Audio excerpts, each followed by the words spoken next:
Hi everyone, and welcome back to another episode of our English Learning podcast. I'm Jennifer, and as always, I'm here with my co-host, Elizabeth. How are you today, Elizabeth?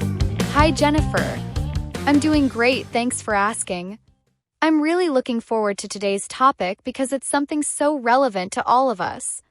We're discussing whether modern social media makes people less socially active.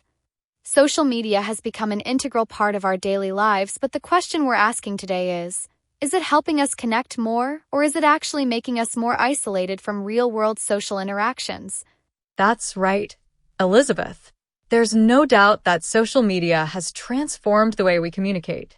We can now stay in touch with friends, family, and even people we've never met in person, all with the tap of a screen.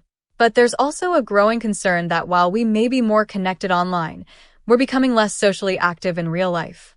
Today, we'll take a closer look at both sides of this debate and see whether social media is actually making us less socially active. Exactly. And for our listeners out there, we'd love to hear your thoughts on this topic. Do you feel like social media has made you more connected or less socially active in your real life? Share your opinions with us, and we might even feature them in a future episode. So, Jennifer, let's start by talking about the arguments that suggest social media is making people less socially active. What are some of the concerns people have about this? Well, Elizabeth, one of the main concerns is that social media can replace real-life interactions. Many people worry that instead of spending time with friends or family in person, people are opting to communicate through messaging apps, likes, and comments. While this type of communication is convenient, it lacks the depth and richness of face-to-face interaction. Over time, people may become less inclined to meet up with others in real life, relying more on their online connections. That's such an important point, Jennifer. Social media makes it easy to send a quick message or comment on a friend's photo, but these interactions often feel shallow compared to in-person conversations. You don't get the same emotional connection, body language, or even the shared experiences that come with spending time together in the real world. Exactly, Elizabeth. Another concern is that social media can make people passive when it comes to socializing. It's easy to scroll through your feed and feel like you're staying in touch with people, but in reality, you're just observing their lives rather than actively engaging with them. This can lead to a sense of false connection, where you think you're staying social, but you're actually not building or maintaining meaningful relationships. Yes, Jennifer. And this kind of passive interaction can lead to feelings of loneliness or isolation. People might have hundreds or even thousands of friends or followers on social media, but still feel disconnected because they're not having real, meaningful conversations with those people. It's easy to feel like you are part of a social network, but the reality might be that you're more isolated than ever. Absolutely. And this feeling of isolation is made worse by the fact that social media often creates unrealistic expectations about what social life should look like. We see people posting pictures of parties, vacations, and fun activities, and it can make us feel like we're missing out.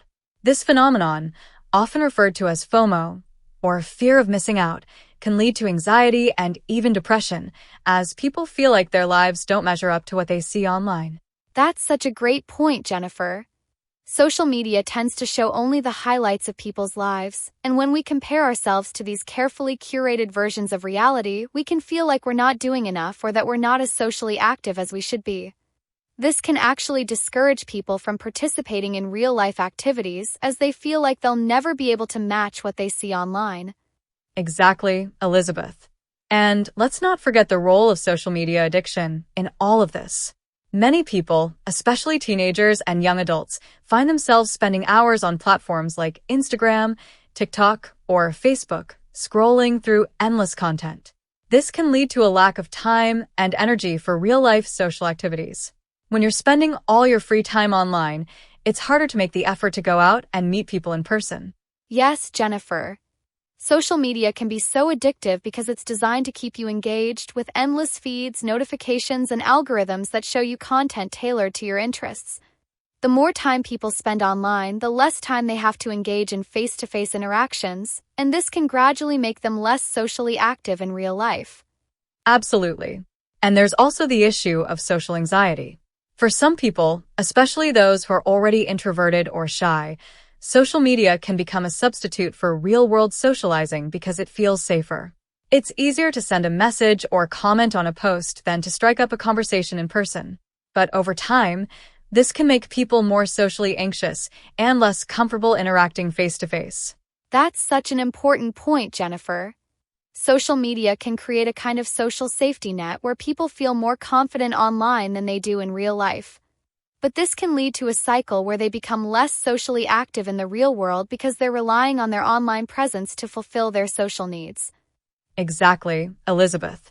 So, those are some of the key arguments suggesting that social media might be making people less socially active. It can replace real-life interactions, lead to passive socializing, create unrealistic expectations, contribute to social media addiction, and increase social anxiety. But, of course, not everyone agrees with this view.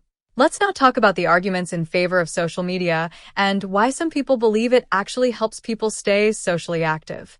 Yes, Jennifer. One of the main arguments in favor of social media is that it allows people to stay connected with friends and family no matter where they are. In today's world, people often live far away from their loved ones, whether it's because of work, school, or other commitments.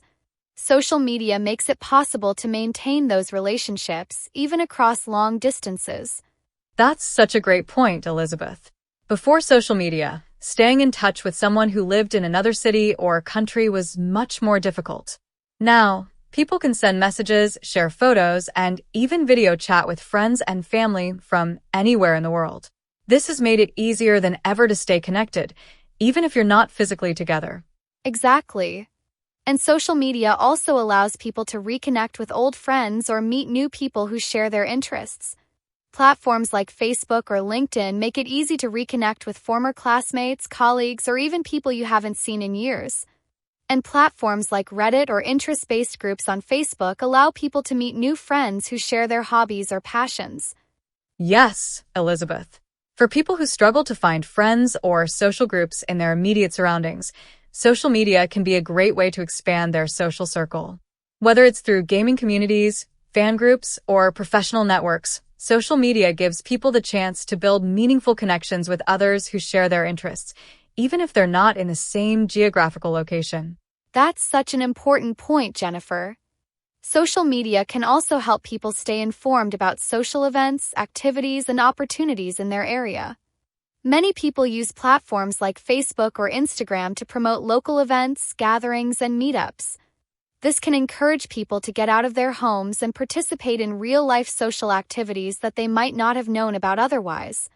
Exactly. Social media can actually enhance real-world socializing by making it easier to plan events, stay in touch with people, and coordinate meetups. For example, people often use Facebook events to organize parties, get-togethers, or community events. Without social media, it might be harder to keep track of these opportunities or get the word out. Yes, Jennifer. And for some people, social media provides a way to maintain relationships that might otherwise fade over time.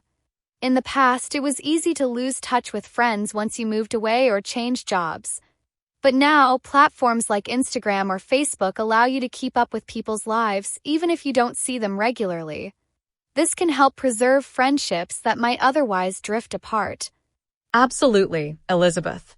And let's not forget that for people who are introverted or who struggle with social anxiety, social media can provide a way to practice socializing in a low-pressure environment.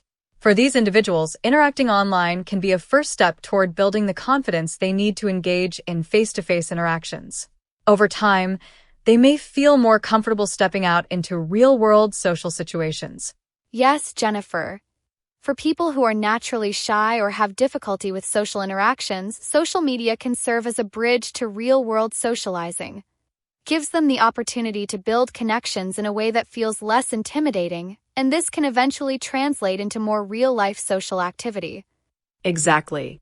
So, from the perspective of those who support social media, the key arguments are that it helps people stay connected across distances, it allows people to meet new friends and reconnect with old ones, and it can even encourage real-world social activity by promoting events and maintaining relationships. And speaking of real-world connections, I think it's a great time to hear from one of our listeners. Let's take a call from someone who might have an interesting perspective on whether social media makes people less socially active. Hi there, you're on the air with Jennifer and Elizabeth. What's your name, and where are you calling from? Hi, Jennifer. Hi, Elizabeth. My name is Sarah, and I'm calling from Portland, Oregon. I've been listening to your podcast for a while now, and I love today's topic. I wanted to share my experience with social media, especially since I've seen it impact my own social life in both positive and negative ways. Hi, Sarah. Thank you for calling in. We'd love to hear about your experience. Do you feel like social media has made you more or less socially active in real life? Well, I'd say it's been a bit of both. On one hand, social media has helped me stay in touch with friends who've moved away or who I don't see as often. It's made it easy to keep up with their lives and stay connected, even if we're not physically together. But on the other hand, I do feel like I've become more dependent on social media for communication. Sometimes I'll send a quick message or like someone's post instead of making plans to meet up in person. So, I do think it can make people less socially active if they rely on it too much. That's such a valuable perspective, Sarah. It sounds like social media has been both a blessing and a curse when it comes to maintaining real-life relationships. Do you think there's a balance that people should aim for when using social media? Definitely. I think social media is a great tool for staying connected, but it shouldn't replace real-life interactions. It's important to make time for face-to-face socializing and to use social media as a way to enhance those relationships, rather than as a substitute for them. That's such great advice, Sarah. Thank you so much for sharing your experience with us. Thanks for having me. I love listening to your podcast, and I'm excited to hear more episodes. Thanks so much for calling in, Sarah. Take care. Bye, Sarah. That was a great call from Sarah. She really highlighted the importance of finding a balance between online and real-life socializing, and how social media can be both helpful and harmful, depending on how we use it. Absolutely, Jennifer. And for those of you listening, if you're enjoying our podcast, please like and subscribe to our channel. Your support really helps us keep creating these episodes and sharing more interesting topics with you. So, where does that leave us in our discussion today? I think it's clear that social media can have both positive and negative effects on our social lives. On one hand, it allows us to stay connected with people, meet new friends, and even promote real-life social activities. On the other hand, it can replace face-to-face interactions, lead to passive socializing, and contribute to feelings of isolation if we're not careful. Exactly, Jennifer.